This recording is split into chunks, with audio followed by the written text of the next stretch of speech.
मित्रों नमस्कार। आशा है आप कुशल से होंगे, प्रसन्न होंगे। आज का सत्संग है भागवत महिमा। तो आइए सत्संग सुनते हैं।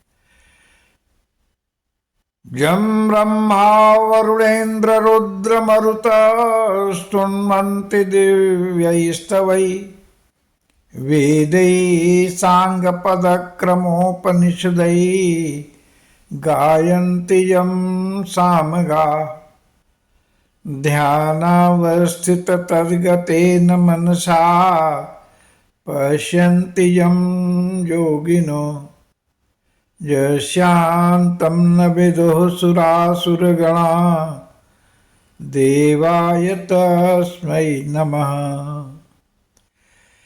यह श्लोक भागवत के 12वें स्कंद के 13वें अध्याय का पहला श्लोक है। भाव है जैसे ब्रह्मा, वरुण, इंद्र, रुद्र, मरुत आदि दिव्य स्तोत्रों से भजते रहते हैं। वेद, उपनिषद आदि जिसके चरित्र विभिन्न छंदों के माध्यम से गाते रहते हैं, जिसे योगी जन ध्यान में देखते हैं, जिसका आदि मध्य अंत को सूर्य या असुर कोई अन्य देवता भी नहीं जानते, उस परमात्मा श्री हरि को मैं नमन करता हूं। भागवत स्वयं भगवान का वांग्मय शरीर है। इसके आदि मध्य और अंत में श्री हरि की बहुत सी कथाएं हैं। वे अमृत स्वरूपा है। इनके सेवन से सत्पुरुषों को अमृतानंद की अनुभूति होती है। जो भागवत जी का अध्ययन करता है, मनन करता है, वो इस जिंदगी में सभी सफलताओं को प्राप्त कर अंत में परम पद को प्राप्त कर ही लेता है। श्री भागवत तत्व ज्ञान का भंडार है। इसकी तुलना किसी ग्रंथ से नहीं की जा सकती। इसे सर्वप्रथम श्री नारायण ने ब्रह्मा जी से कहा, उनसे नारद को मिला, उनसे व्यास जी को, और व्यास से उनके पुत्र सुखदेव जी को मिला। वे राजा परीक्षित को सुनाया। इस तरह भगवान की कृपा से ये देवी पुराण हमें प्राप्त है।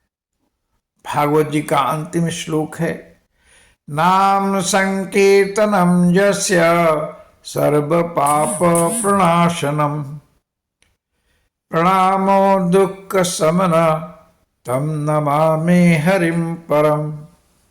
भागवत 12वां स्कंद 13वां अध्याय 23वां श्लोक। जिसके नाम का कीर्तन सारे पापों का नाश कर देता है, जिसको किया गया प्रणाम दुखों का शमन कर देता है, उस श्री हरि को मैं नमन करता हूं, प्रणाम करता हूं। जो भगवान के गुणों को भागवत जी के माध्यम से गाता है, दूसरों को सुनवाता है, वह इस श्लोक में धन धान्य पुत्र पौत्र आदि के साथ रहकर सारी सफलताओं को प्राप्त कर अंत में श्री हरि के धाम को जाता है। सारे सुधी पाठकों से निवेदन है कि इस संक्षिप्त श्री कृष्ण चरित्र को पढ़ें, भगवान के उपदेशों को जीवन में ढालें।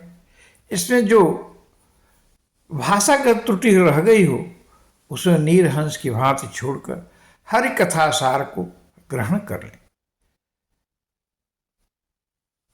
जो जन लेखनी का प्रयोग संसार की या सांसारिक लोगों की गाथा में प्रयोग करते हैं, तो सरस्वती सर पकड़कर दुखी हो जाती हैं, क्यों मैं इसे आ गई।